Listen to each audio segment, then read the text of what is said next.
Hello, Global Theater. My name is Jerry Fialka. Today is December 22, 2023. We want to thank Rob Grant and his amazing podcast. I'm probably wrong about everything.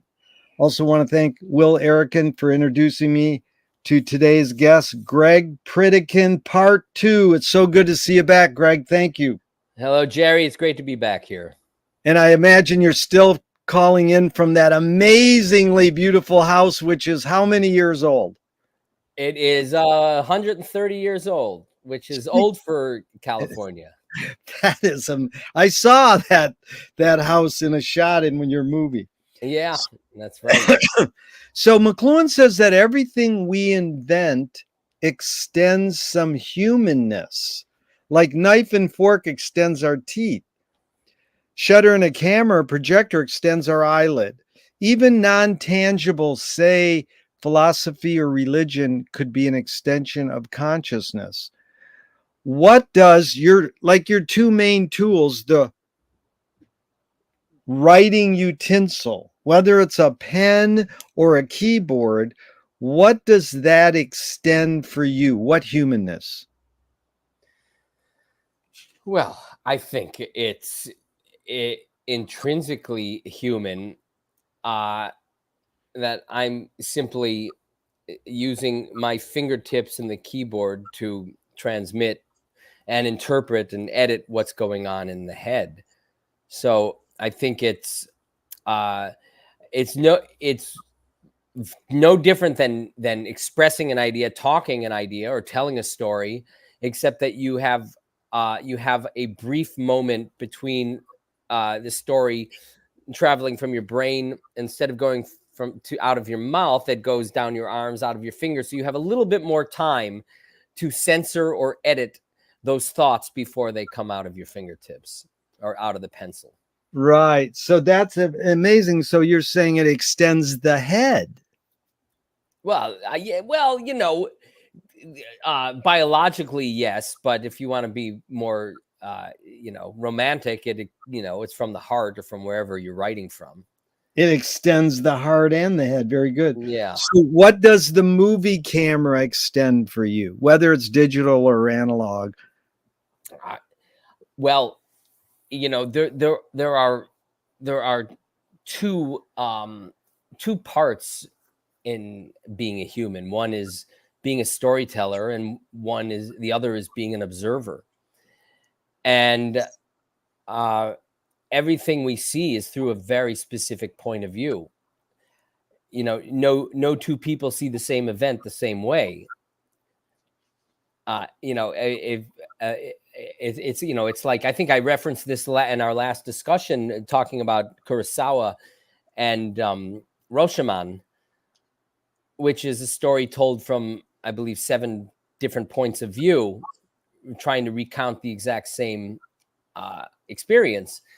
And there's 7 very different stories. So when you are observing something, you are observing it through your own particular point of view. And nobody knows exactly how you are seeing something or how you are feeling about it and how you are interpreting it. And I think what the film camera does is it allows a filmmaker to manipulate your point of view to kind of induce you to feel and see what I want you to feel or see. Yeah. And through that point of view, you are manipulating and kind of puppeteering an emotional response to what you're seeing. So, there's the telling of the story, but then there is also, how do I want you to see the story? How do I want you to perceive the story? Otherwise, you would just use closed circuit cameras, like in a drugstore. Security cameras. Cameras, yes, like surveillance cameras. Surveillance. That there's a great culture jamming exercise where these kids would do Shakespeare in front of the security cameras in parking lots. So the guy's sitting there, looking at these cameras, staring at cars, and all of a sudden these kids do a short scene from Shakespeare. That's wonderful. That's That's great. transforming. But you also reminded me of how we explain the difference between cinema verite and direct cinema. One is fly in the soup and one's fly on the wall. It's like you're observing, and this is this big slew of, immense amount of documentaries over the last 20, 30 years. Is which one is it? The fly on the wall is observational. Fly in the soup is, Herzog paying his people to do things in his documentary. Right. But But most films are a combination of both. Most right, films, they give you both. yeah, that's the great soupy sales joke. Excuse me, waiter, what is this fly doing in my soup? And he goes, the backstroke. Right. I like your word puppeteering too. That's good. So a screenwriting teacher told me great art is when you can clearly see the intention of the maker. Kubrick says the opposite. Great art or great film is when you can clearly not see the intention of the maker. What role does intention play when you're making a film, in your creative process? I think for me, intention is almost subtextual. The intention is beneath the story. The story can exist without my specific intent, but it is that intention that drives the underlying force that drives the story.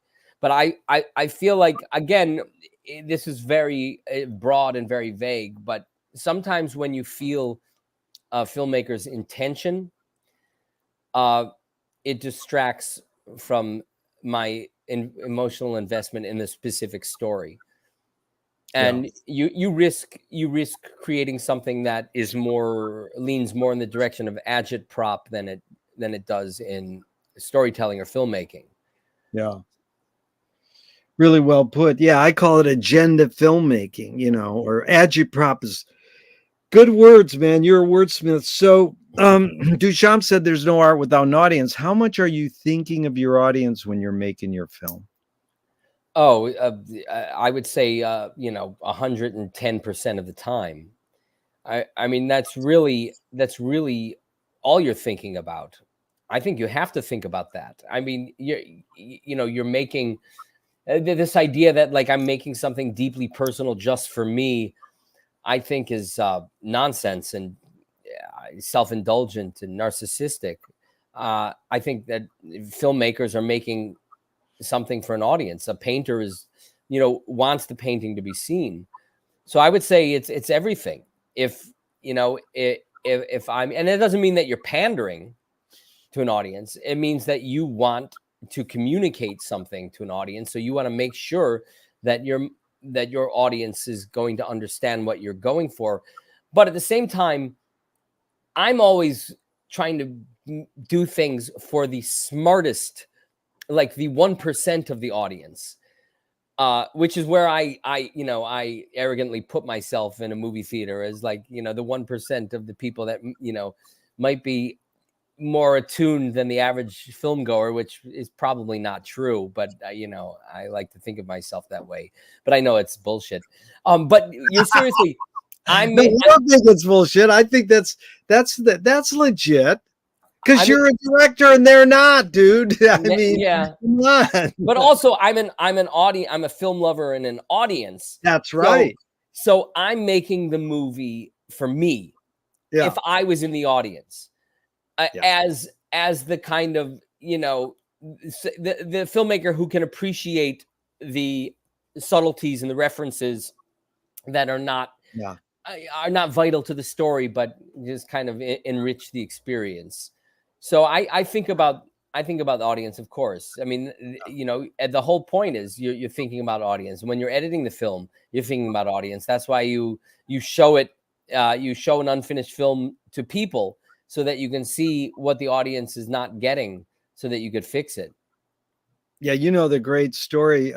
Harry Shearer told us that when they test screened Spinal Tap, someone wrote on the card, "Good movie, but you should have got a better rock band."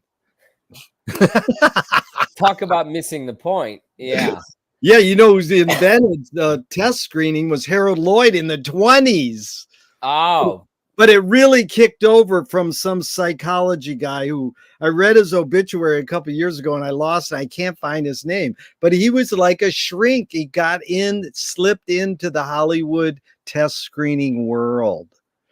well, it's a racket. Everything in Hollywood that is beyond writing, directing, acting, editing, scoring. Like the minute you take you go outside of the art and the technical aspects of making a movie, it begins to become a bit of a con game. And That's I don't. everything though. That come on, Greg. That's everything. That's Billy Wilder nailed it. He says, I just hope they like my film as much as they like the popcorn. Because he knew they were in there to eat popcorn. Yeah. That's how the theaters make the money to pay you guys. But anyways, I like what you're saying there. It's deep, and it reminded me of Zappa would say, I only write music for myself and other people like it. That's great. It's like, yeah, right. You're over romanticizing, but that's all right. He wants to over romanticize the creative process, but he existed, and me and you existed in a capitalistic consumer society. We've never existed when people created art for art's sake. Oh, alone. There was no, yeah, go ahead. I beg to differ. Yeah. I beg to differ. I think that the vast majority of artists in every field are doing it for art's sake, including myself. Yeah.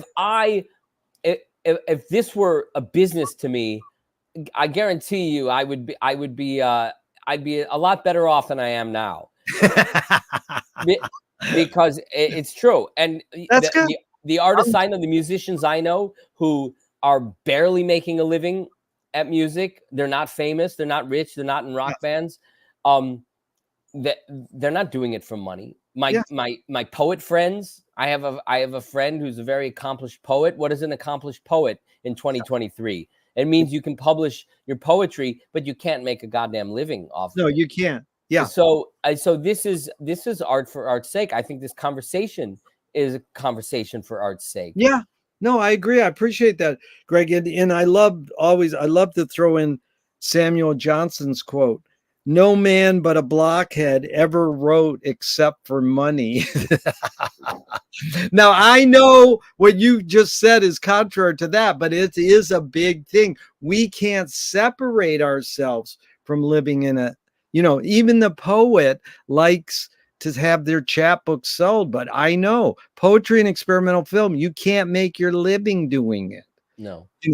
And the interesting thing with Zappa is there are certain artists that I feel are so unique and so self-confident about who they are. Yeah. That like there are exceptions. Like I do believe Zappa is like, I want to do this and I don't care who likes it. Yeah. Because that's what he was saying. Yeah. Yeah. Because you hear it in his music, and that's why so much of his music is inaccessible, not commercial, not very popular, but always interesting. But I can see that. For me, it's like I'm still finding my way here. Yeah. I want people to see my things. I want to learn and grow from what I do and the mistakes I make. Yeah. And then when you say I found my way, you're fucked. That's Alan Watts says. Everybody's looking to find out who they are. As soon as they find out who they are, they're fucked. It's not that they're fucked. It's just that you need to keep being hungry and driven and not just, feel comfortable. But this is getting to the question you said, let's get back to that. And I'm going to just bring it up. It's no big deal if you don't want. It's is consciousness is consciousness there bubbling away, and are we more so detecting it or are we more so creating it?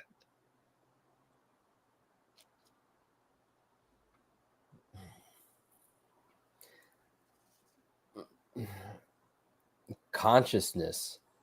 I mean, that's a question I don't even know if I can answer. I mean, what I think when you're, I mean, you're always conscious until you're unconscious. I mean, I think the better word would be examined. Like if Right. The verb you like is examine. Actually, the way that I word the question is, does the brain more detect consciousness or create it? So you're saying the brain more examines consciousness. I think that we examine Yeah. consciousness, and I think that that examining anything, examining consciousness is actively observing. Yeah. And that is awareness, and that is awareness to your environment and awareness to your thoughts and where your thoughts are going. And I Yeah. mean, I think that every person in the world, no matter who they are and what they do, when they're left alone, their mind goes into some form of questioning their consciousness, which is examining who they are. Yeah. And some people avoid it because they might not like who they are, Yeah. and other people examine themselves in a less honest way, and examination or consciousness can become about rationalization to kind of redirect or rewrite the history of your life in a more favorable light. Yeah, this is really good because I was hoping to shoot this in. I watched a video essay on the other side that when the Wells film. Well, they claim it's a Wells film. Right.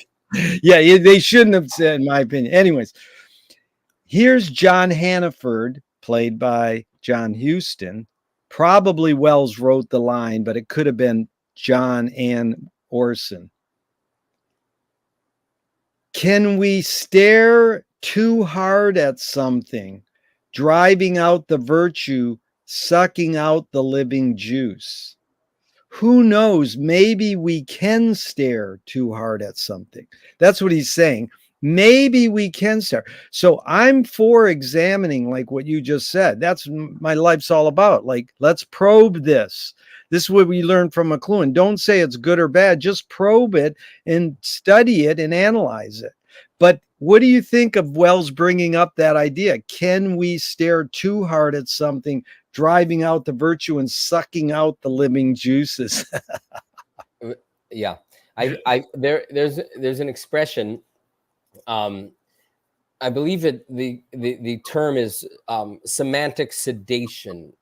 Wow, That that's might be that I might have the term wrong, but I'll tell you the meaning. It is very simple, and that is, if you say a word often enough, if you repeat a word often enough, it loses its meaning. yeah. And so if you listen to your favorite song again and again, it will be too much and it Yeah. will lose its meaning. So yes, absolutely. If you Good. stare at something too hard, it does lose its meaning. Yeah, that's the F word. Lenny Bruce is known as using potty mouth, and then Richard Pryor, and then Carlin. And it's like they're so beyond that, and it opened up the floodgates. And I know myself, I use that, 4-letter words way too much. And it's like, what are you doing? It doesn't work. If you use it once in a great while, it's effective. It's a really good example, Greg. Well, yeah, I mean, that's exactly what George Carlin did, though, was he stared at the object for so long that it lost its meaning with his Yeah. 7 words. Yeah. He showed you how ridiculous it is, to vilify, a few letters, combination of letters, but it also neutered the meaning of them by hearing them enough. Yeah. I was lucky. I got to work for George, and one of my favorite things is he said, comedy is you draw the line and then you cross it. But I was really curious about our first discussion when you said, that reading and radio were your two things. I'm like, that's me. That's me all the way. Reading and radio, totally. Yeah. Still radio. Still. Like, I'd rather a radio. Not, I mean, I do listen to some radio shows online, but I like a radio. I'm with you. There's just something about the live radio, turning it on. It's there. And I think a lot of it has to do with, this kind of perception of being part of something bigger than you. You're part of an audience. If you listen to a podcast, it's just you in that recording. But if you listen to the radio, and again, this is becoming something that people under 40 probably don't even understand. Yeah. But when you turn on a radio, you are automatically you are automatically in a theater of listeners. Yeah. And I like that. Yep. And I did like your idea that how you became a reader so early was because you read the TV guide for horror films listings. And I got to tell you, my friend just died last week, over 80 years old, an amazing woman mentor. She turned McLuhan onto feminism, and she was sent Norman Mailer's books before they came out so he could get her feedback. Amazing woman. And she and then she invented the word splitteracy, that literature split our brains and that all we should do is watch TV. So she would call TV guide the Bible. Nice. So I had to bring that up in honor of Mary Jane. But, I would like to figure out how did that zoom in where you said that's what I was looking for in the TV guide, was when the horror films. I mean, how old were you when you were, and then you went into Fear and Curiosity really well, Greg. You suss these out. How did you get into horror films so young, and not say these other shows that were, that was the dominant thing. I'm sure you watched other shows, but what was that? Why was that the focus when you said that? Well, it was the focus because it happened to be the case, but I think it could have been a combination of lots of things, including just dumb luck. It could be that it just so happened that at that optimal moment in my childhood, when I was 5 or 6 years old, and I happened to turn the dial and get something that caught my eye at that moment, and it was an image. And I remember, I do remember one particular time when I happened to turn on a movie just as there was a shot of a coffin with a padlock on the coffin, and the padlock opened itself up, fell off the coffin, and the lid of the coffin opened, and a woman sat up inside the coffin.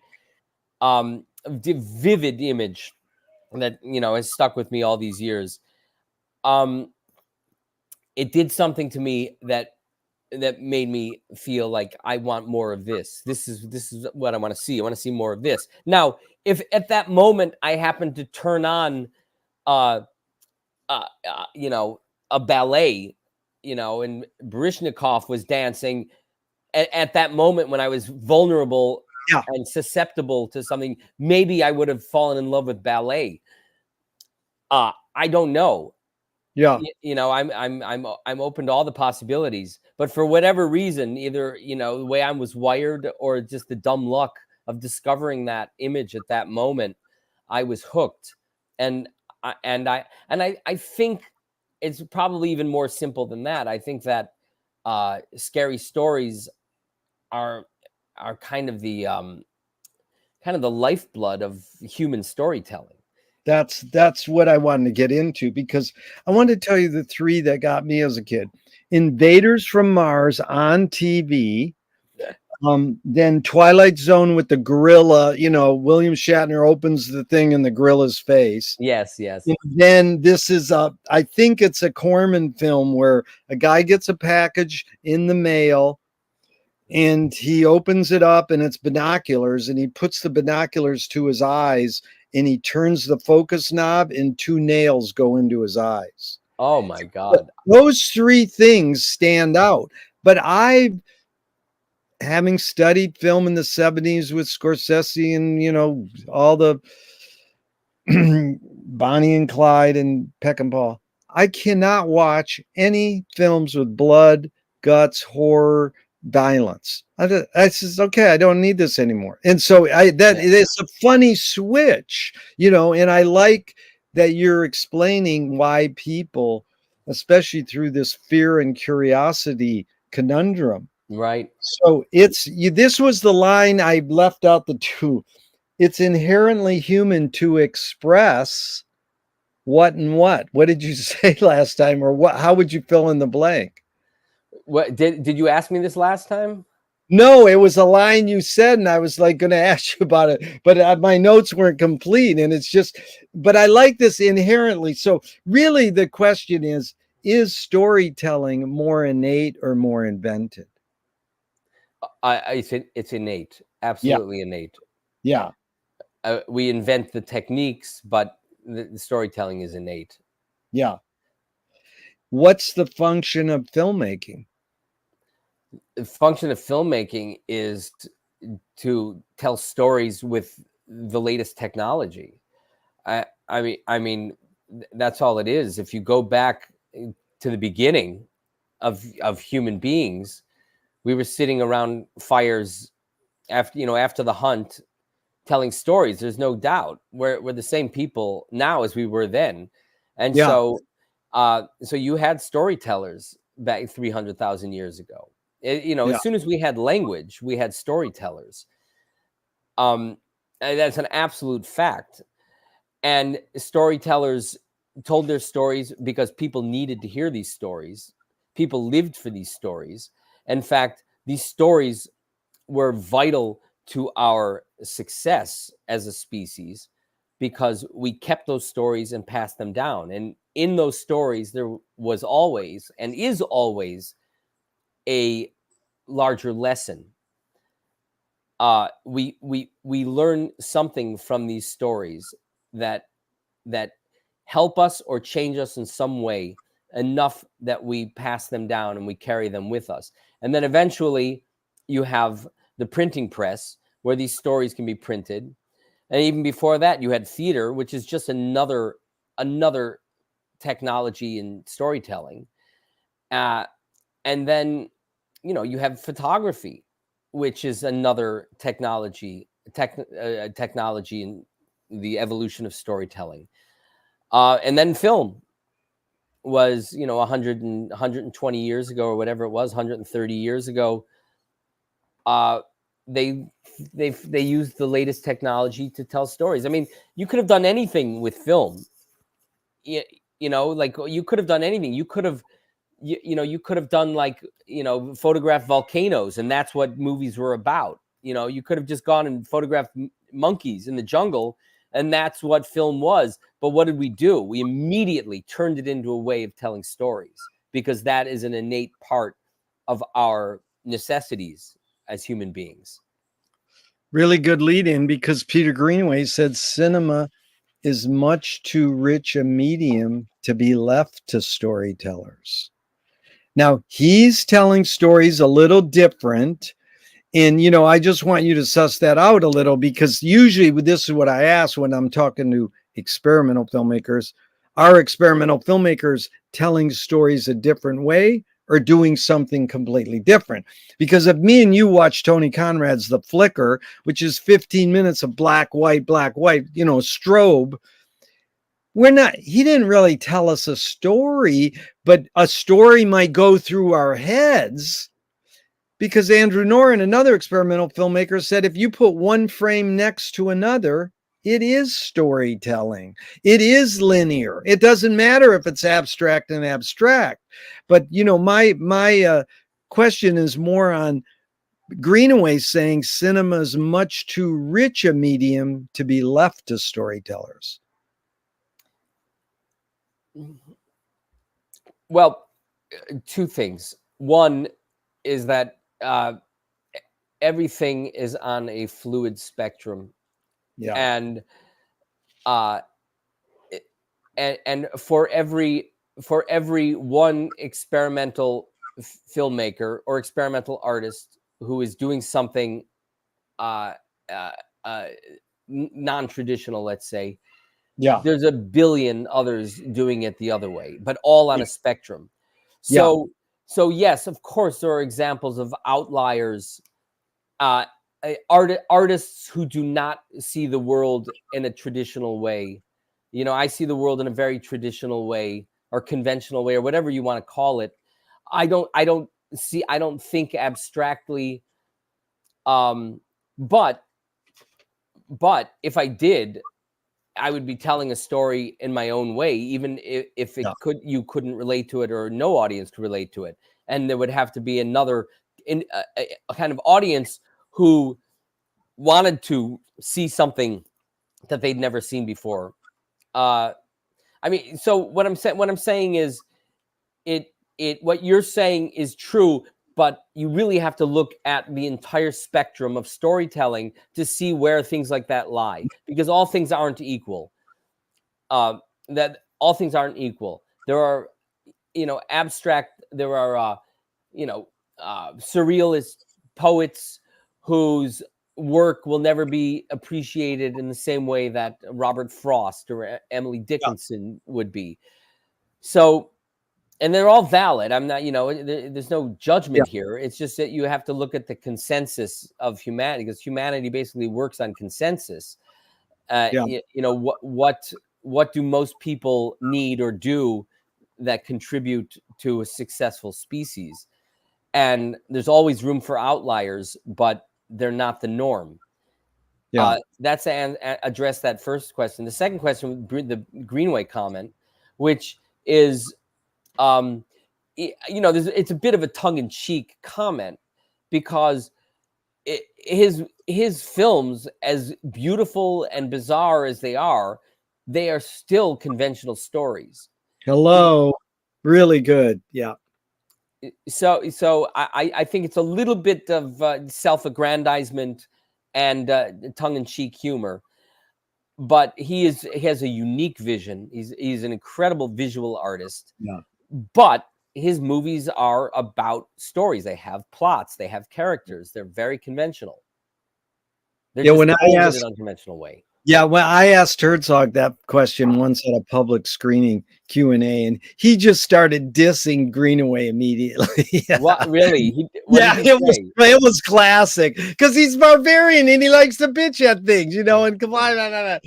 But that was really good. You sussed it out so much better than most experimental filmmakers do. And it is because, it's a moving image art form. It's not, well, the big thing is D.W. Griffith carried around a copy of Charles Dickens in his back pocket, because basically the 130 years of cinema has been filming plays, But then, so what? In Greenaway would say Marty's not doing anything D.W. Griffith did, not much doing much different. Oh yeah, better angle thing or better lens or blah blah blah. But in essence, that's what they do. They film a play. So that's what he's saying. How do you jump? Go ahead if you want to react to that. Yeah. I was just going to add to that more of the Peter Greenaway contradiction is, and I don't know if this is a contradiction, but one of his most famous films is filming a Shakespeare play. That's The Prosperous Tempest. Books. Oh, Prosperous Books. Yeah. Yeah. Was it The Tempest? Yeah. So yes, a screenplay is a play. It's just a play that can take place in more than a couple of locations. But a lot of movies don't take place in more than one location. I mean, look at Casablanca. And 90% of that movie is in Rick's cafe. Yeah. So and that was a play to begin with. Yeah. And I wanted to mention Koyaanisqatsi because, Reggio just put out his new film. And, when that hit the screens, all us went to Ann Arbor Film Festival years. We've seen this for years, but how did he get it in a popcorn theater? And he scored. And, talk about making money. You know what he eventually did? He sold his footage to FedEx commercials. So he got over on so many ways. He got experimental film. And then he stopped talking for 10 years. So the guy's like really amazing. But anyways, he went to Canyon Cinema and watched all their films and found Hillary Harris, who already did the Koyaanisqatsi thing already, and he just updated it and put Philip Glass music and got George Lucas put in a popcorn theater. So all the power to him. We're like, hey, he got it out of this. But here's one question. This is 2017, the New York Times TV critic. The cable news business model: conflict means urgency, and urgency means viewers glued to the channel. It's to seek out argument and push your buttons. It's a machine designed to generate stress and negative emotion. So then he goes into Trump. Trump does not exactly lack that. His entire career philosophy has been fighting is humankind's most productive state. That the fight or flight response is to be savored and cultivated. So basically, the question is, what is humankind's most productive state? And is conflict the human condition? Well, it certainly seems to be. And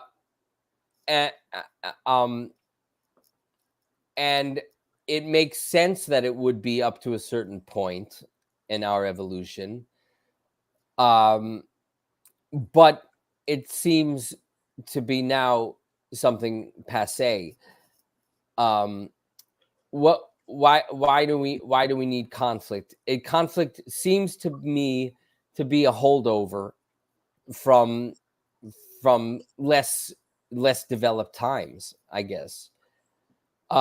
I don't think things need to be great. Things need conflict to be great, or art or creative endeavors need conflict. I think that's nonsense. I think that this idea of like this, a starving artist is gonna do better work than an artist who's not stressed out about eating or sleeping, or having a roof over his head. I think it's all nonsense. I think that we have been we've been a very primitive, a kind of a dichotomous species, primitive on one hand and outrageously intelligent on the other. And those things are at odds at times. It's like when I said last time we spoke about humans being split into two camps, the fearful and the curious. We forget what we are. We forget that we are a particular kind of animal that has survived for the majority of its time on Earth without civilization, without cities, without big communities. And we were roaming around surviving, and we happen to have the capacity for language and storytelling, and innovation and tool making and all the things that make us human. Even if it's as simple as just having our hands free, and our brains being the size that they are, having free hands and opposable thumbs, being apes, great apes ourselves, we were able to do all this stuff. But we were animals, wild animals, for 300,000 years. So how many years have we been civilized? And by civilized, I mean, I don't mean like in the imperial colonial sense. I mean in, the fact that we've been living in cities and communities and no longer nomadic. I mean, it's been what? At the most 8,000 years. 8,000 years out of 300 to 400,000 years is kind of a drop in the bucket. So we've survived through conflict, and most of our conflict was with nature for the first few 100,000 years. And then maybe some minor conflicts with other tribes, but really it was man versus nature for 300,000 years. So Good that point. fight to survive is kind of intrinsic in us and innate in us. But the thing about humans that's different than most mammals is, and I may have mentioned this last time because I like to go to this point because it's very revealing about what humans are. Human beings are one of the only mammals that are born without instincts. We have no instincts as a species. That means that everything we do and know is a learned behavior, is taught to us. And by instinct, I mean a complex behavior that is innate, that is unlearned. Burying a bone in the backyard, whatever instinct dogs have, or any other animal or mammal, humans don't have. So we are taught everything, which means that we have to be taught how to fight, be taught conflict, to be taught these things. These things are not necessarily innate in us. And Dude, that's a really important point you made, Greg. Because if we could just go off on that for a second, because we're currently researching, can art stop war? And is war, war is this line. Well, we're innately violent because it's called survival. And Maria Gabutis, an anthropologist, tried to prove that humans are not hardwired to be violent and fight. So that was part of this New York Times thing. Humankind fighting is humankind's most productive state. So if you could address that in regards to what you just said, is that we learned to fight, we learned to hate, we learned to war. It's not in us innately. Is that what you're saying? Yeah, that's what I'm saying. I mean, the struggle to survive might be innate, but not the methods in which we do it, or now it seems like the conflicts were usually chosen for us. It was snow, drought, diseased animals, whatever the conflicts were. They were the result of something other than things that we did. We now are choosing our own conflicts, which I think is a very different point in our history, our development, is that we create the conflicts. The conflicts are not created for us to overcome. And I think that again, this is going to be a really kind of circuitous point that I'm going to make, but we, and I really think I said this last time, is that human beings are innately hoarders. Yeah. And that hoarding probably goes back to hundreds of thousands of years of being hungry and hoarding food, storing food, never knowing when you might eat again.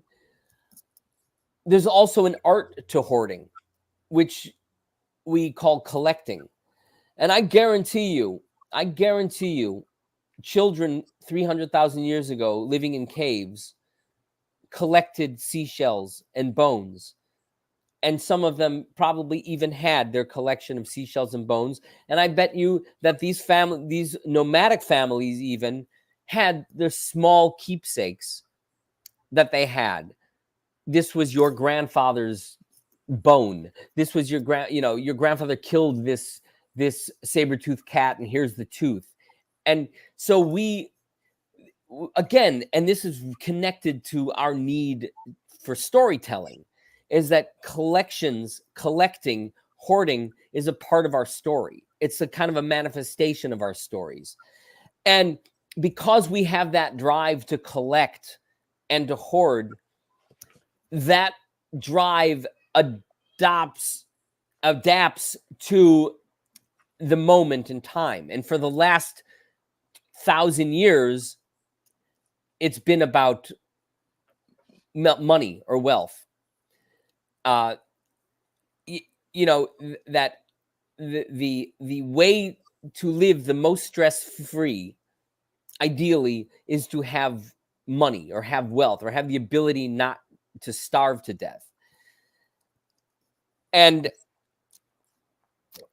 I think that this ability to or this drive to have things, which goes back 100,000 years, has now morphed into this having money thing that was created, created probably in Europe, 1,500 years ago, in the Dark Ages and in the Middle Ages, with the advent of property ownership and class and a caste system.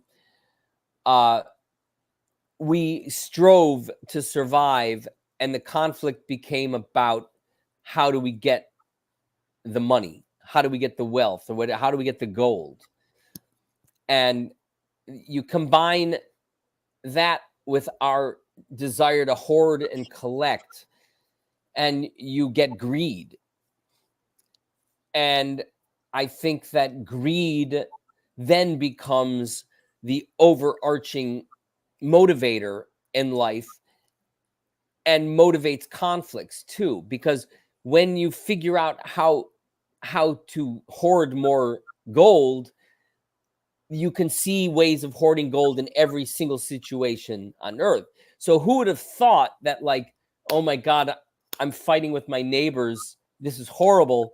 But then the guy across the street is like, I can make money off of this. If I can keep them fighting, I can, I can manipulate this and whatever. what I'm trying to say is that now, because the primary motivation in our primitive, in our inability to let go of our primitive mindset, is that we want to hoard wealth, and conflict is a great way to accomplish that goal of hoarding wealth. Yeah, Greg, you really sussed it out beautiful, because I never bring this line up ever, but I got to. I read it in the newspaper once. Film as an art form has been swindled by capitalism. Any comment?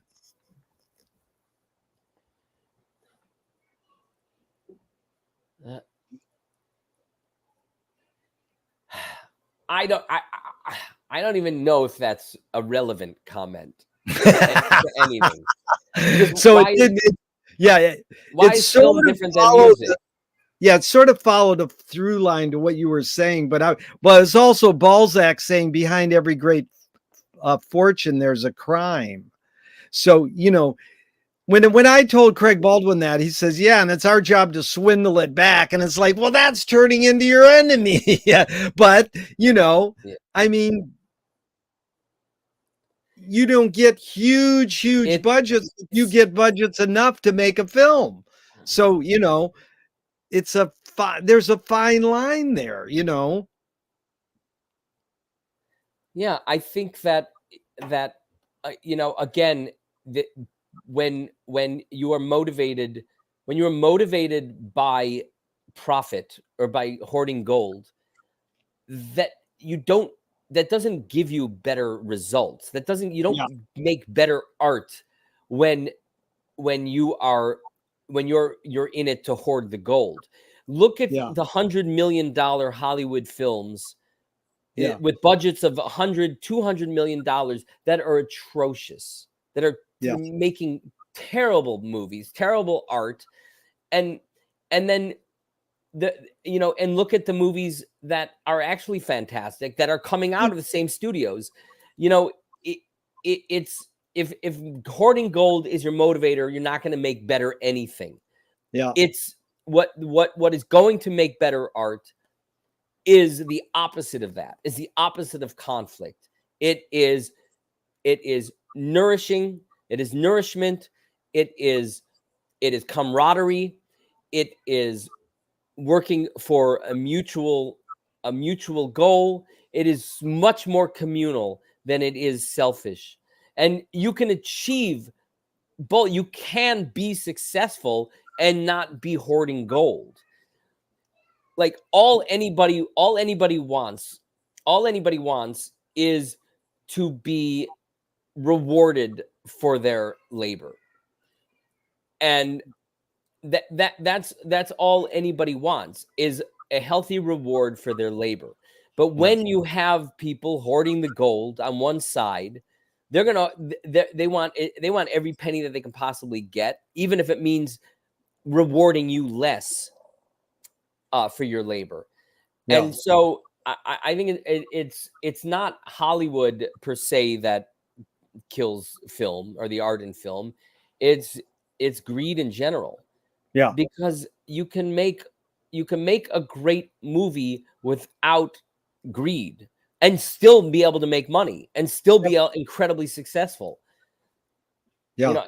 I'm That's a good point. So I spoke with Michael Apted 40 years ago. whoa. I said, why do rock video editors feel so obliged to edit fast?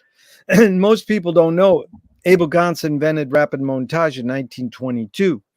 But in the 80s, it flourished because of MTV, to the point where Marty Scorsese said, I cut my films faster because of MTV. Michael Apted said, because we've learned to take in information faster.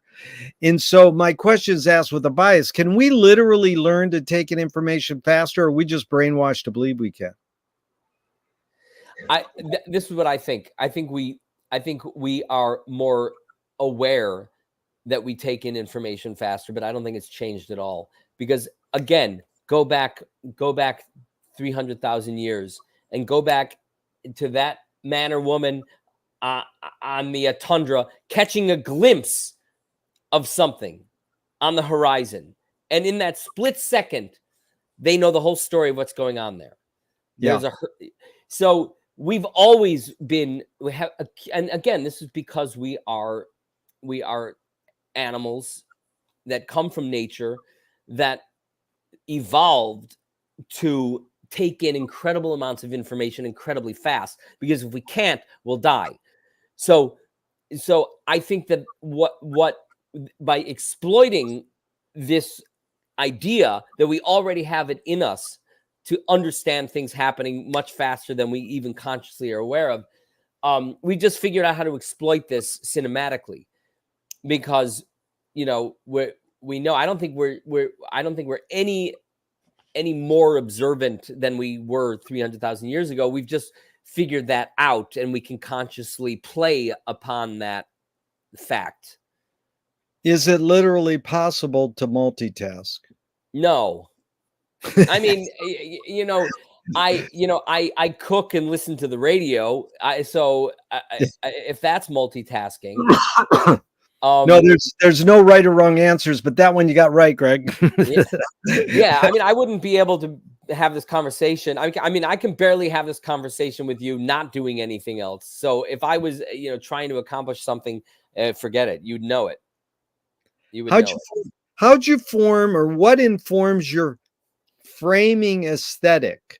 So you know what an aspect ratio is. My head's not over here. Right here, we're both center screen.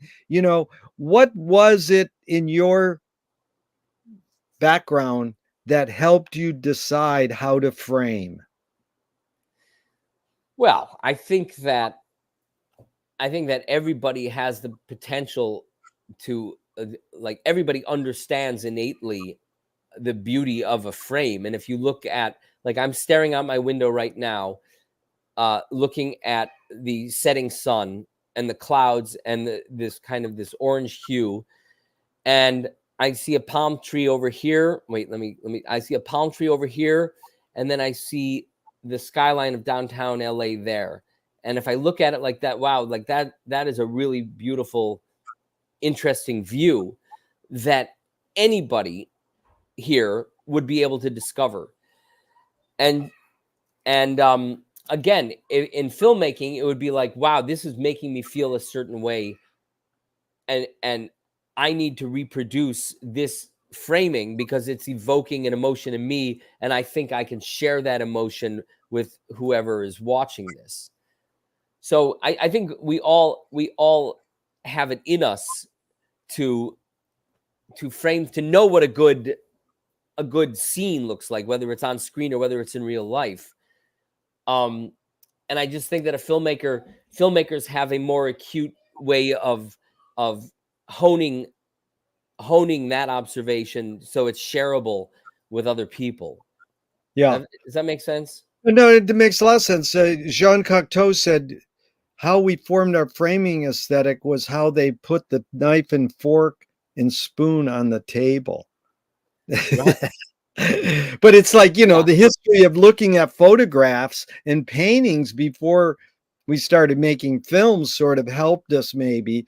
But what's more important, conviction or compromise? Well, I do they have to be opposing ideas? No, they do not. I I mean, I think it's completely dependent on the situation. It's a very nuanced thing. I mean, conviction or compromise. I mean, who are you talking about? You talking about a politician? You talking about an artist? I don't know. I think that conviction, if it's in the art world, uh, it's funny. I was listening to an interview with Norman Lear recently, right after he died, Yeah, and he was talking about this very thing, that when they were doing the first season of All in the Family, the studio or the network would come down on him a lot and say, we need you to cut this line.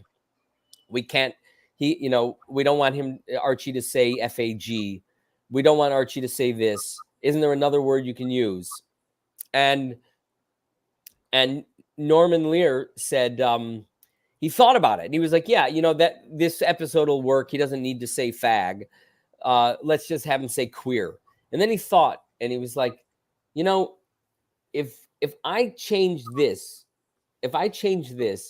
then that begins a slippery slope of me losing my vision for this show, because yep, this sets the precedent that now I will change anything that they tell me to change.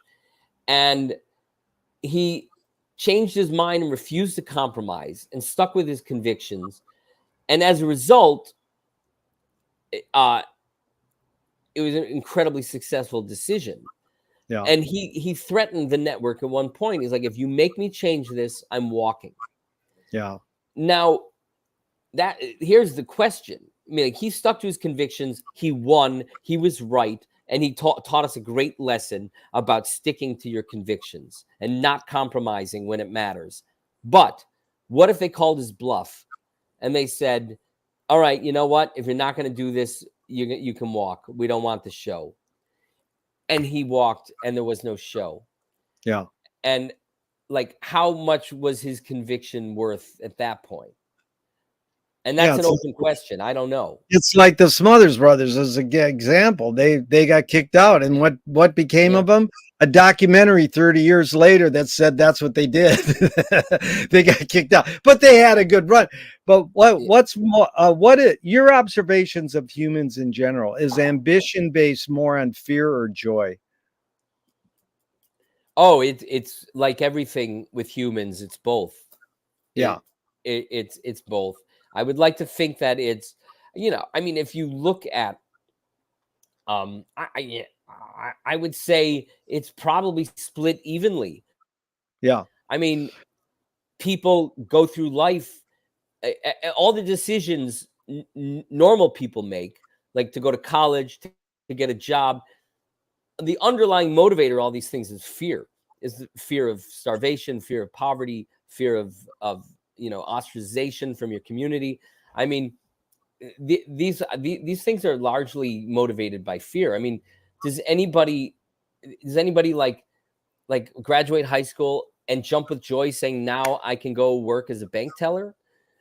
I yeah, mean, not to knock bank tellers. It's a good job yeah, if you can get it, but but what motivates them is a kind of resignation, which comes out of fear, that like, yeah, I have to do this, and maybe I yeah. can find the joy in it to rationalize, but I think it's largely fear. Yeah, I changed that question to you've accomplished a lot, Greg. How do you rate these three elements? Luck, skill, and ambition. In your accomplishments, what played the biggest role, second and third? Well, I would say, first, to answer the question, not about me, I think that number one, in my world, in the film world, the number one number one is ambition. Yeah. It comes above everything else is ambition. Number two is luck, and number three is skill. Yeah. Well, the reason I changed, you pretty much nailed it, because the reason I changed the question from is ambition based more on fear or joy to how do you rate these three elements is because William Friedkin put out a book a couple years ago and he said, in Hollywood, skill and luck have nothing to do with it. It's all ambition. So then I rated the three, and then people go, well, it's not those three. Persistence could be it, or desire, or purpose, or necessity. So a poet said that poetry is outing your inner dialogue. What language is your inner dialogue in? My inner dialogue, Yeah. is in Yiddish. Very good. Two of my film heroes say the same kind of mantra: ignore yourself. Jonas Mika says there is no self-expression. Cecil Taylor, the jazz pianist, says I'm just a vehicle and this stuff just comes through me. Is art making more self-expression or more your vehicle for whatever technologies, cultures, and environments are dominant? Boy, that is that I mean that Cecil Taylor quote is I love it because it's a really selfless thing to say. Yeah. And when any artist does something that is really great, whatever it is, even if they're not great artists, but if they do that one thing, I guarantee that like the things that I'm most proud of, things that I've written or whatever that I'm most proud of, I feel like came from somewhere else. I feel like was just channeled through me. And if I'm sorry about that. My that's daughter, that's some childhood channeling, dude. She goes, Dad, step aside. I'll handle this one. she wants to go. She's going caroling with her neighbors, and she wants me to come. She's all dressed in white. Oh, and here the other one is dressed in white too. This is so cute. All right, guys. So, Baby B, Daddy's doing a very important interview right now. Can you see this? Wow, that is gorgeous. Oh, Thank wow. You. All right. All right. That's priority, Greg. No worries, man. No, it's fine. Can you refresh my memory? I lost. Yeah, it's is art making more self-expression or more you're a vehicle? Well, I think that the delusion perhaps is that you're a vehicle, and it's maybe a healthy delusion to feel like something you're doing is for lack of a better expression, divinely inspired. Because really, when you're in a creative state and you're open, things come to you that you're not consciously working on. I could be working on a story and I could be racking my brains, just consciously doing calisthenics and gymnastics to get a story point or get a plot point fixed, instead of just stopping and opening myself to something else, getting out of my head and being in that space where things happen. Yeah. Now, I write music as well, and music is an easier place to experience this. That you could work really hard writing a song and it could be fine, but then every now and then something happens, and it's just there. It just comes out. Yeah. And you hear great songwriters talking about this too. Great, the Beatles talk about this. Lennon and McCartney, especially McCartney, talks about how, sometimes they had to work really hard on a song, and then sometimes he doesn't know where a song came from, where a melody came from, and it was just it's as if something outside of him just put this song in his head and he channeled it out. And yeah, Dylan said that too. He said, I'm just a radio. But you nailed it by saying divinely. using the word divine because John Cage said music, his Zen teacher told him that music is soothes the soul. The function of music is to soothe the soul and make it susceptible for divine intervention. And Yeah, that's, yeah, I mean, it sounds, beautiful. it is beautiful. But here's the key question, Greg, in this regard. Can art making be egoless?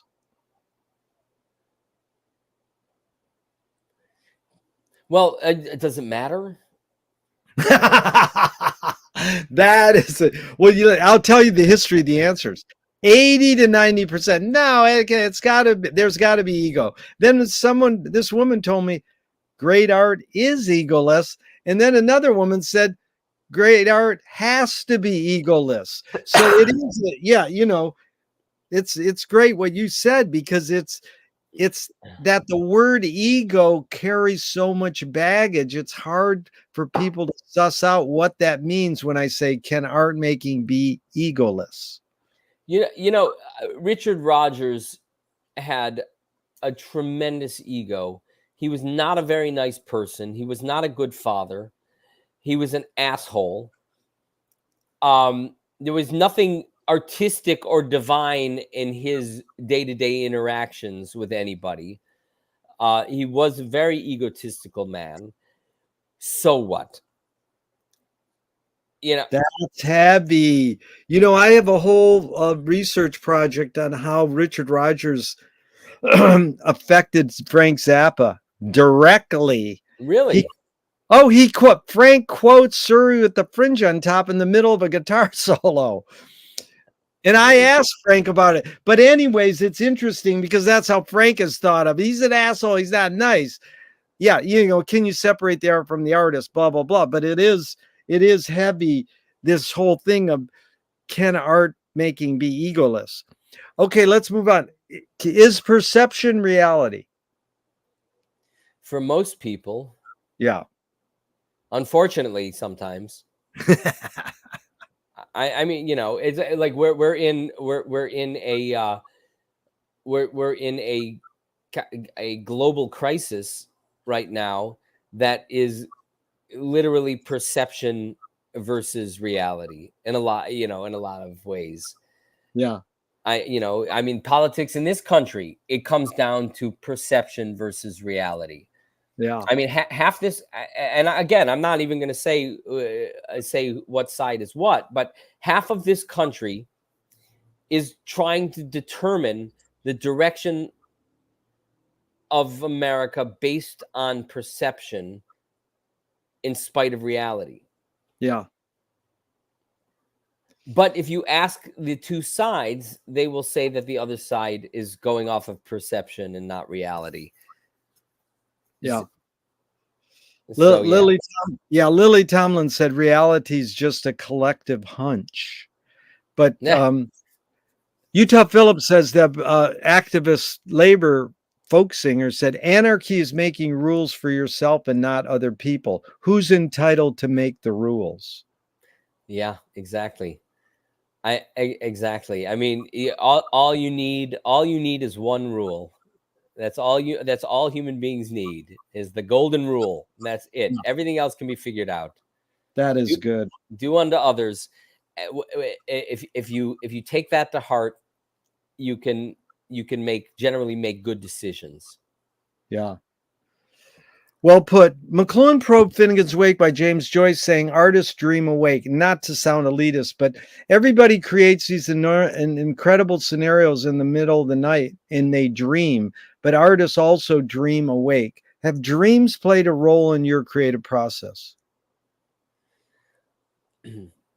I mean, I don't know if I've ever had like a Mary Shelley moment where where I woke up from a dream with a fully formed story, but there's absolute truth to that making art is kind of proactively daydreaming. Yeah, absolutely, to an extent. Sure. Proactive daydreaming. That's another great George Carlin. He said, whatever happened to letting kids stare out the window? Right. And Yeah. I updated it. I says, whatever happened to letting kids stare at their cell phone? Because that's Yeah. all they just stare at their cell phone. It doesn't even matter if anything's on. It's their window to being daydreaming, lucid Well, dream.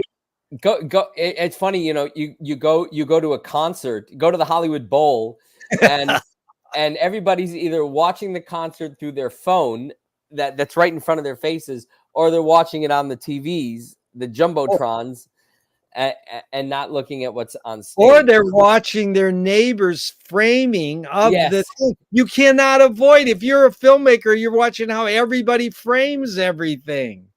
The same thing when you watch movie. I only watch movie. I don't go on planes anymore, but when you watch a movie on a plane, you're watching 6 movies at once. You're Right. like, Yeah, look, it's true. and it's like way better. Lewis Carroll said, I believe as many as 6 impossible things before breakfast. Have you believed in any impossible things lately?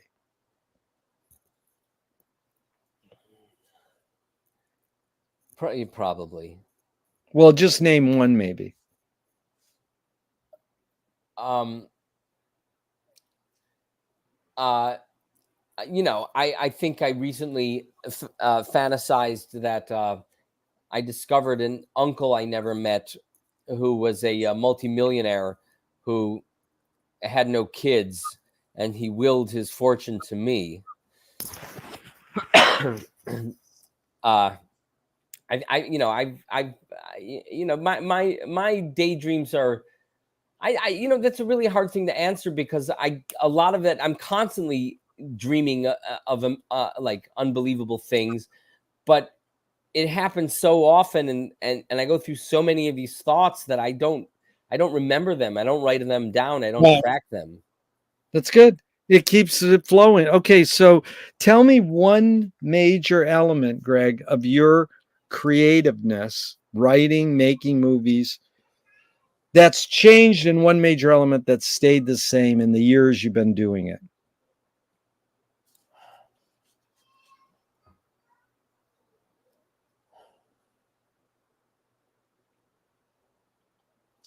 I think what's interesting is I I never took a screenwriting course or anything like that. I didn't know anything about the technical aspects of writing a screenplay. And although I have a background in theater, I never read screenplays. I never studied screenplays. I watched a lot of movies because I was a movie lover and a movie buff, but I didn't really know how to write a screenplay. And so when I first wrote something, it's interesting what happened. I didn't even understand the basic rules of the act structures, that a conventional film should have at least 3 acts. I didn't know any of these rules when I started out. And yet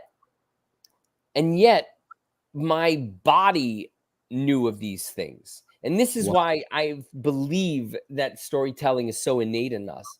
And and it's not an instinct, because we have no instincts, but it is an innate understanding that stories have a structure to be great stories.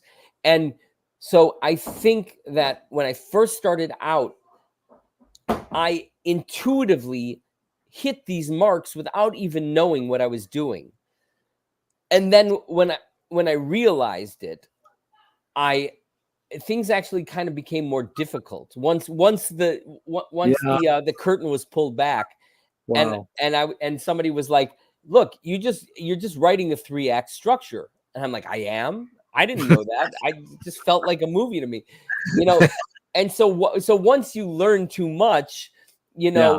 and you're really self-aware of what you're doing, you go through like a bumpy patch where all of a sudden you're like, you feel like you've compromised the artist a little bit by trying to hit the structure. which is nonsense because that structure is there for a reason. That structure is not being imposed on you. Like I imposed that structure on myself, on my art, without knowing that that's what I was supposed to be doing. So for a brief period, when I became aware of how to write a screenplay, the scripts I was writing probably weren't as good until I liberated myself from that again and went back to the intuitive nature of storytelling. Yeah. And not thinking about acts and and beats and all this, because my brain just knew where it needed something. It just knew instinctively where to go. And granted, I don't make movies about Armageddon and dinosaurs. They're a little quirkier and smaller, but still they still follow a basic 3 to 5 act structure. I just don't need to outline it because I find it comes just naturally to me without thinking about it. So well put. Yeah, it's really well put, Greg. I appreciate it. And reminds me of this flyer I got once when I was working for George Carlin. We got it in the mail. It says, "I'm trying to get more control over my spontaneity." So Moshe Feldenkrais works with healing and movement. He says it's literally possible to identify a weakness and incorporate it to become a strength rather than we're normally taught to overcome a weakness. Tell me a weakness you turned into a strength.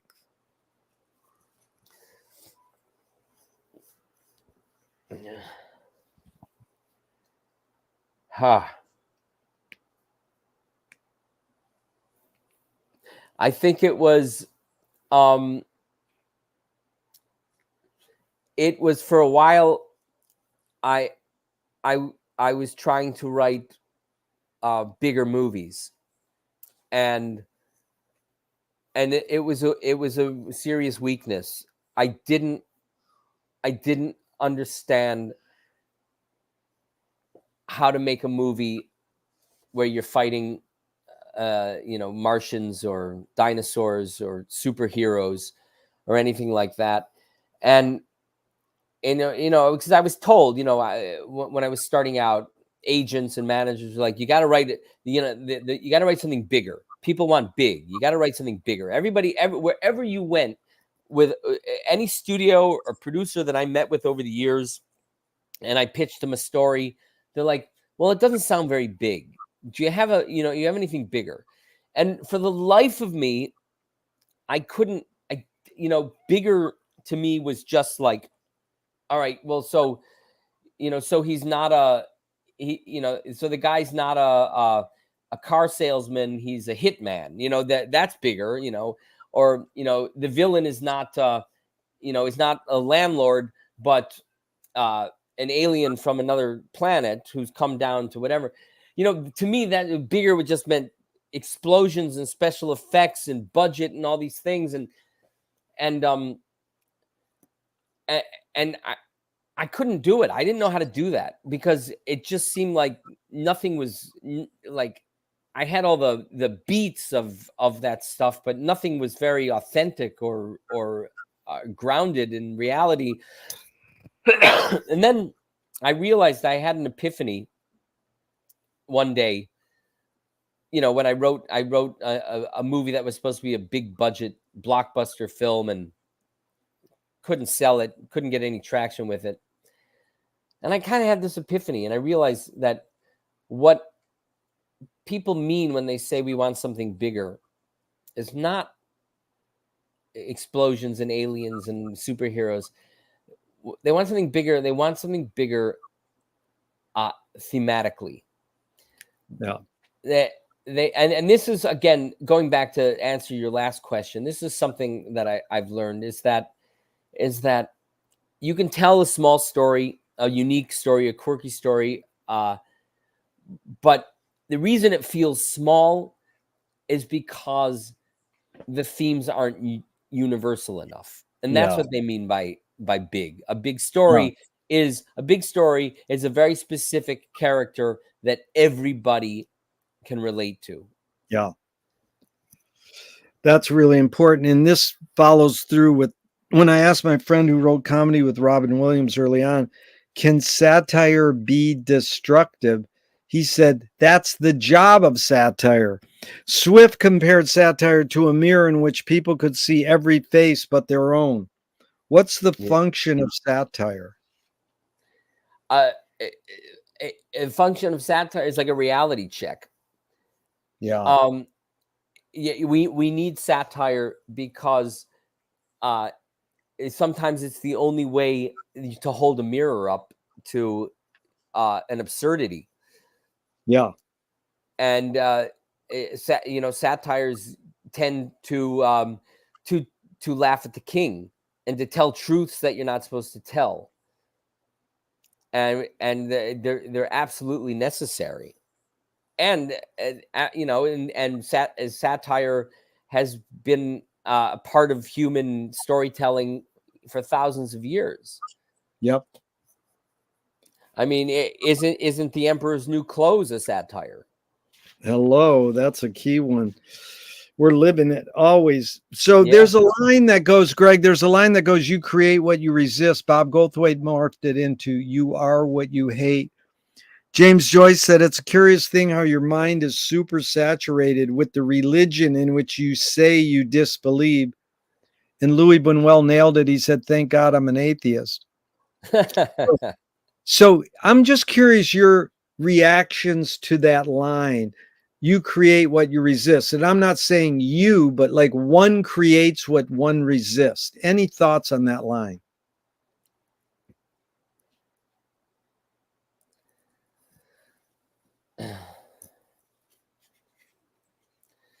I'm at a loss. I don't know how to answer that. I don't know. It's all right. People sometimes say that it's not always easy because it's so let's go with these are 5 Alan Watts questions just off the top of your head in a couple words. 1, who started it all? Who started it all? Who started it all? Mother Africa started it all. Are we going to make it? Unfortunately, based on historical precedent, no. Where do we put it? On the mantle shelf. 4, who's cleaning it up? Well,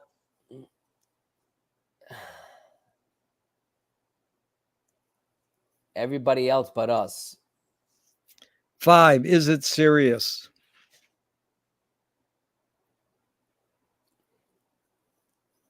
Is no longer existing serious? Is death serious? Or is death something to look forward to? I don't know. It's pretty good, Greg. I don't know if I asked you this last time, but it was funny. My friend in the meantime said that fear of death is innate in humans.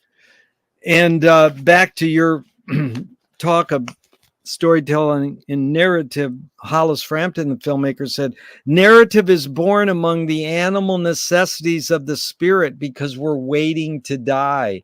Can you forget to die? Well, I took to quote Irving Berlin, who said, "You forgot to remember." That's right. I've got that from last time. I wrote it in big letters. You did? Oh, did I say that? Oh my God. No, dude, I love it because the beauty of doing these 2-parters is we try not to repeat, but you forgot to remember is in big letters in my notes from last time. Fun. That's funny because part of it is because I'm working on a podcast right now. We just recorded the first 4 episodes today with a phenomenal actress and singer named Cynthia Erivo, who's a Tony-winning actress and was nominated for an Oscar for playing Harriet Tubman. And she's hosting my podcast, which is about the history of pop music. and the history of Tin Pan Alley. And today we recorded the Irving Berlin episode where we quote that. So I probably wrote it when we talked last, and we recorded it today when we're talking now. So it's been fresh in my mind twice, but it also seemed to be relevant. It's like who wrote The Denial of Death? Was it Ernst Becker? Yeah. Yeah. He says, he argues that everything we do is about death. Yeah. Everything we create is about the denial of death, or the fear of death.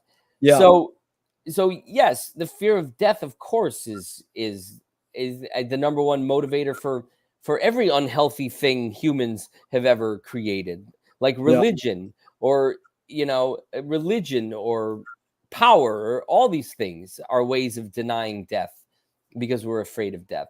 But there must be, and you would probably be able to answer this more than I would. There must be cultures out there who have a different approach, a different attitude toward death than we do, which is something that we are constantly struggling against. I mean, talking about something rising out of conflict.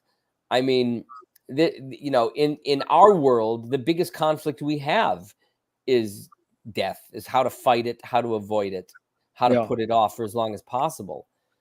And that kind of thinking probably doesn't help our spirits overall. It would be much better if we could look at death as the inevitability in which it is, and we change our attitude toward it. Why should we be so afraid of it? Why should we be so afraid of something that is going to happen to every living thing on earth? And shouldn't there be a joy in that, and being able to say, you know what, we're going to join every other living being that ever walked the earth at some point. So why fight it? Why be scared of it? Yeah. It happens. And maybe it's the greatest thing that we could ever imagine. Yep. Beautiful. It's like guy gets up to heaven, and St. Pete's at the gate, and he peeks in and he goes, "You've got Zoom podcast in heaven?" And St. Pete goes, "That's all we got." How do you find peace of mind?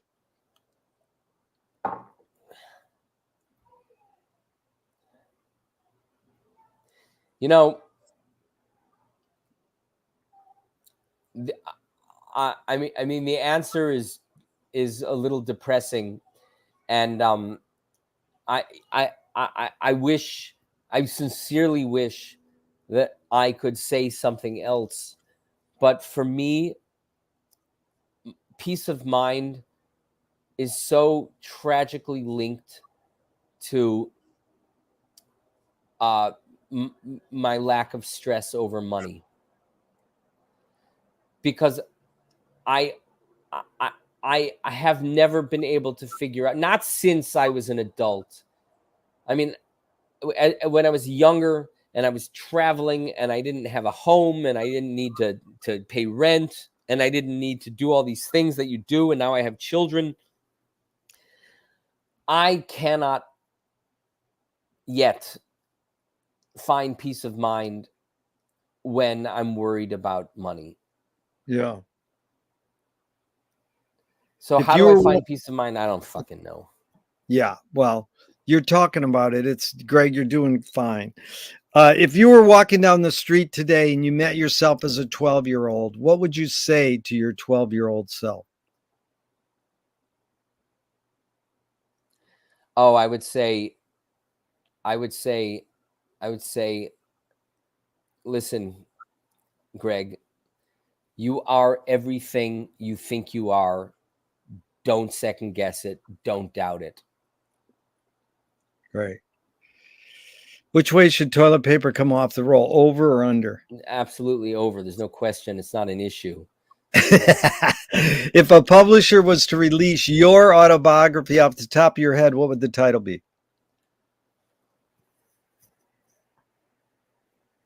It's funny. I actually wrote several of these titles down.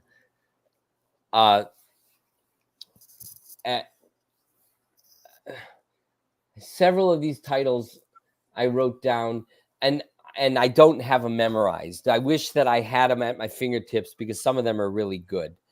But there's one, it's rather generic sounding, a little disappointing, but it kind of says it all. It's the title of an Eddie Cantor song from the 1920s. And the song is simply called What It's All About. Great. They want to scent the glue and the binding. What smell? Say that again. The publisher wants to scent the glue and the binding of your autobiography. What smell? Oh, God. I mean, it would either be jasmine or the perfume the first girl I ever had a real crush on in high school wore. Nice. That's what I like. You don't know the title. It's just that perfume. Yeah. I know. I love it when people can't name something, but they can describe it. We're so caught up in names. Okay, if a statue was built in your honor, Greg, where would you want it displayed, and what would it be made of? Well, if they made a statue in my honor, that would mean that they have run out of worthy people to build statues for. So, the idea of there being a statue of me. I mean, it's a profound question because it really forces. Good.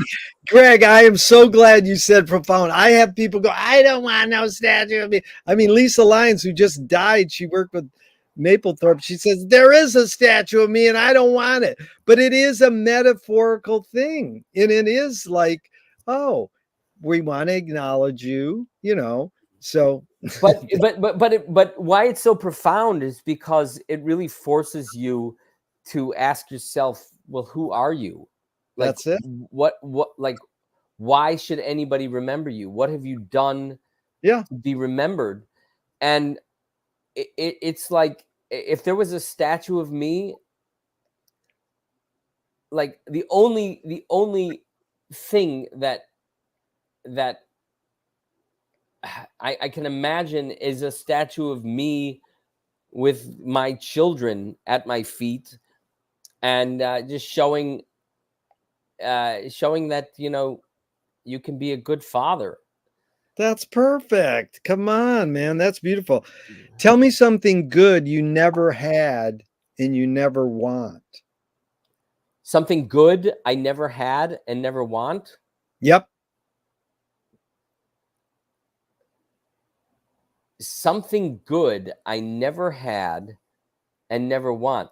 I mean, there's a lot of things I've never done that I never want to do. I mean, if you said, Greg, next week I want to take you skydiving. If you said, Greg, it's the most fun you'll ever have. It'll change your life. It's an incredible experience. You'll find such peace and bliss up there. Jerry, I would say go fuck yourself. I needed that line in one of my podcasts. I'm going to use that as a cut line. Greg, the great filmmaker, said go fuck. But no, I've had skydiving. You know the three answers I get the most? What? Fame, money, and heroin. Well, okay. I mean, the fame, it's like you get pockets of fame. If you work in film, it's like, I'm certainly not famous, but like every couple of years for a week or two, I enjoy a modicum of fame if like a movie's coming out. Yeah. So, I don't mind that. I could live with that. I would say more like, if I never owned a swimming pool, I wouldn't miss it. There you go. It's good. You never had, you never want. Okay, Here we go. If you were in a vat of vomit up to your neck and someone threw a bag of shit at your face, what would you do? I would say, good morning, dear. I mean, how is that different than what I deal with? That is, you get it. That is a metaphor for life that my friend taught me, and people freak out on that one. Okay. What's a question that remains unresolved for you, Greg? A question that remains unresolved for me. I think it's it's the only question. It's the big question. It's who am I? Great. Who am I? We got a couple more and we're out of here, Greg. This has been truly fun and enlightening. How has filmmaking and writing shaped your behavior?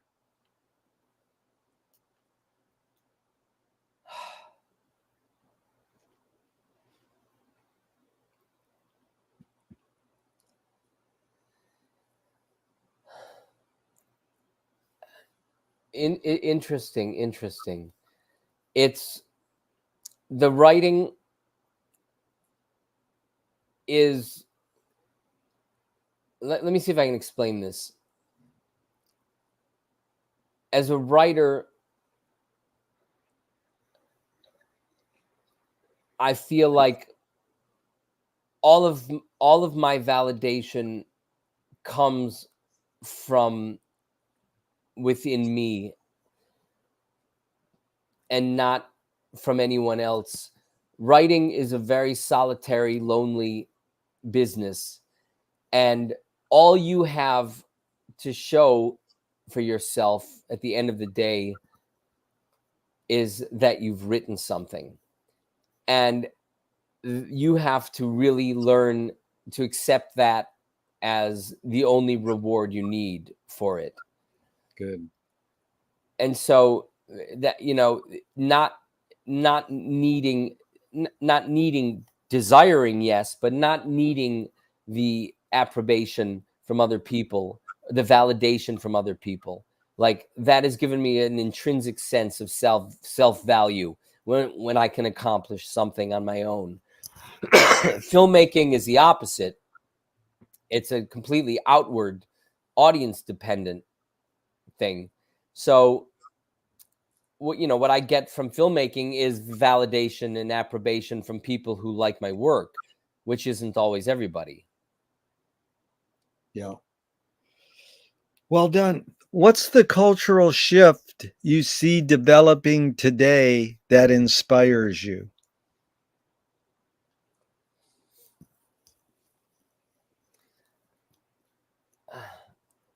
It is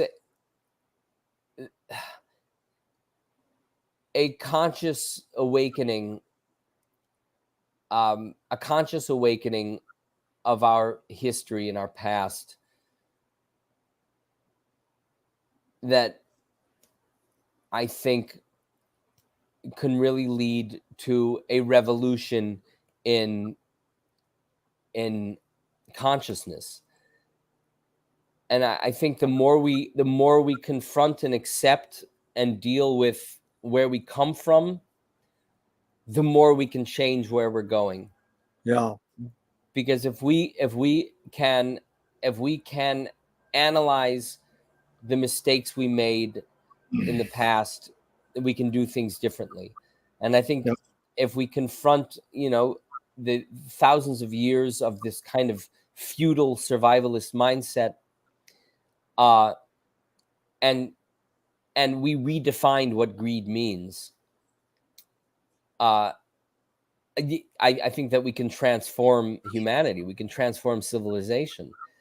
And this isn't about going back to other ideas and dogmas of the past. It's coming up with something completely new, completely different. I mean, the amazing thing is, and I won't go off too much on this, but I think about this a lot, is that where we're at right now, where the human mind is at, is pretty amazing. Like we really are an incredible species, that we are able to create things, to invent things, and to think about things and discuss things and dissect things, it's, you know, so intricately. And we can invent things We can invent cars that run on batteries. We can go to the moon. We can go send tourists to outer space. I mean, we can do incredible things that were impossible 50 years ago. And you take something like the cell phone or Instagram or Facebook, these things that that can connect people from every planet on the world, that you can interact, and to create a really unified world. And like the idea that we can change humanity so much through technology, and yet the only reason all these things can exist right now is to sell you fucking soap or to sell you advertising. All of these innovators, these Silicon Valley innovators, these entrepreneurs, these people creating incredible, people are meeting their spouses on their cell phones through apps like that. That's like a mind-blowing thing. Like, whether it's good or bad, it's an incredible technology.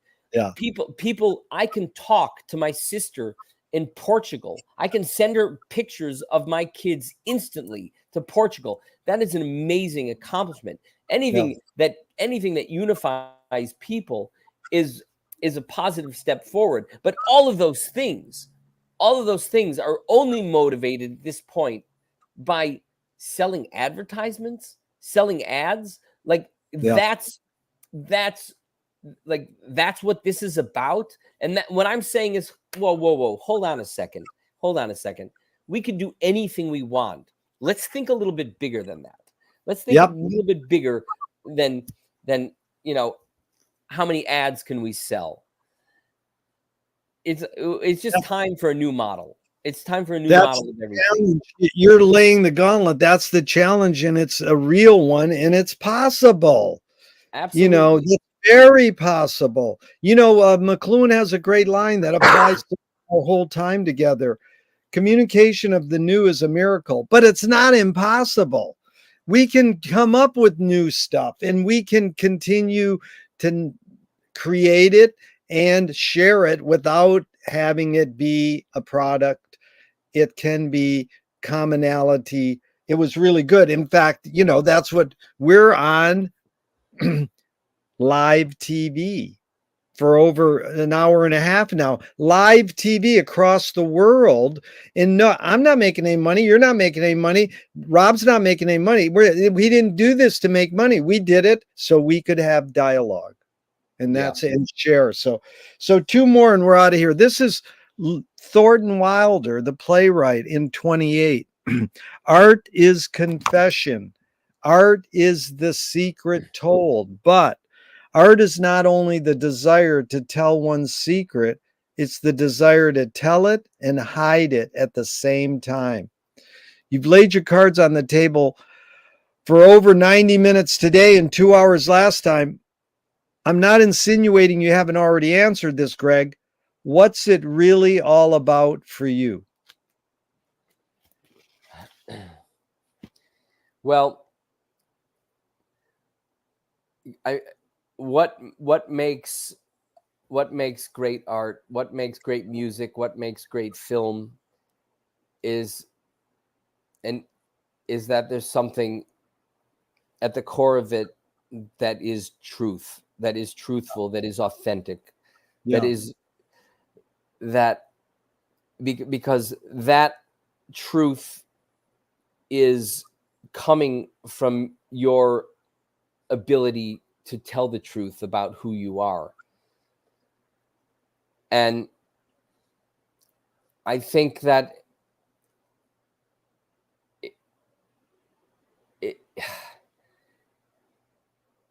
it's telling the truth. And I don't know what that means, but it's like people like seeing who you really are. Yeah, that's Louis Buñuel said, I'm for anyone who seeks the truth, but I part ways when they claim they found it. Nah. And most people say, "Oh, I love that." And one guy goes, "Well, that's bullshit, because if I'm going to seek something, it's because I want to find it." So I morphed it into the question. The cliche goes, the journey is more important than the destination. Why do we have to name or seek a destination if the journey's more important? Yeah, it's true. But I think the destination is an excuse for the journey. Yeah. You know, I mean, one of my fantasy trips, uh, since I've been in California, is I know, and I don't even know if it still exists, but Jim Croce's widow owns a bar in San Diego or outside of San Diego, or at least she used to. And for years, I've just wanted to go to that and have a drink at that bar. Yeah. Now, not much of an ambition, not much of a destination, but it's a great excuse to have an adventure. Yeah. So I think the destination is kind of you know, whatever. Well, that's a good word, whatever, because the people who changed the world in Paris in the 20s, they were called flaneurs, psychogeography. Just said, like Joyce said, I didn't write Finnegan's Wake. Those people sitting at the coffee house, these people just sat around and were slackers, and it just happened. They had, like what Joyce called, epiphanies in everydayness. Yeah. So, what gives you the most optimism?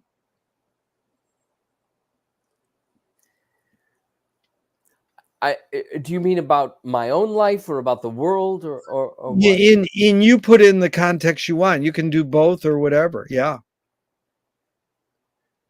What gives me the most optimism?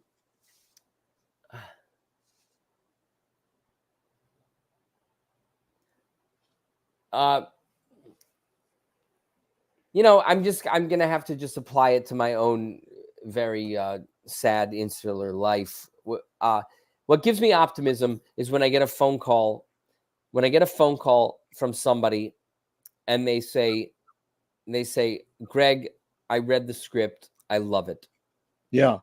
That gives me optimism. That is like money in the bank for me, because there is no money in the bank. That is my currency.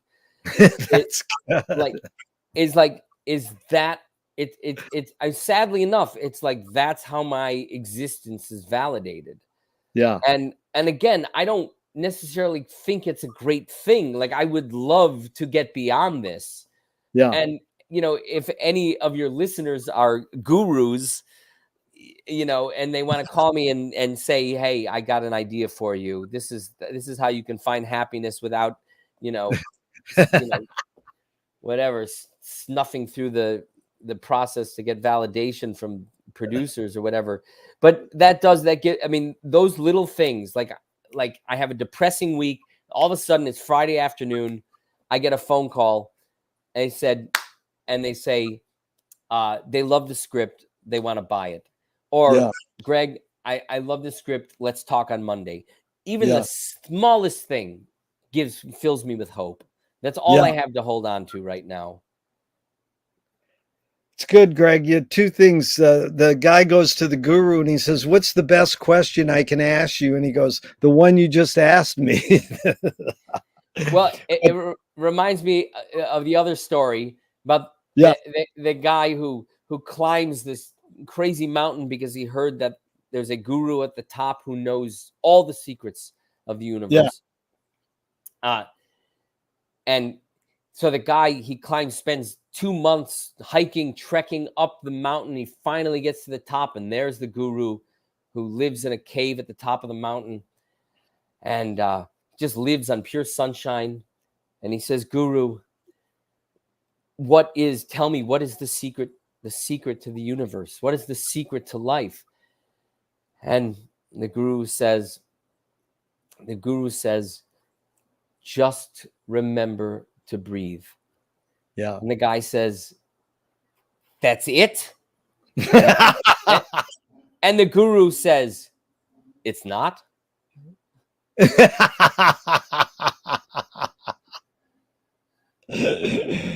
So Yeah, yeah. well, It's sort of the theme of a lot is like, how do we unlearn, or as great as Rob named his channel here, I'm probably wrong about everything, or like Fireside Theater says, everything you know is wrong.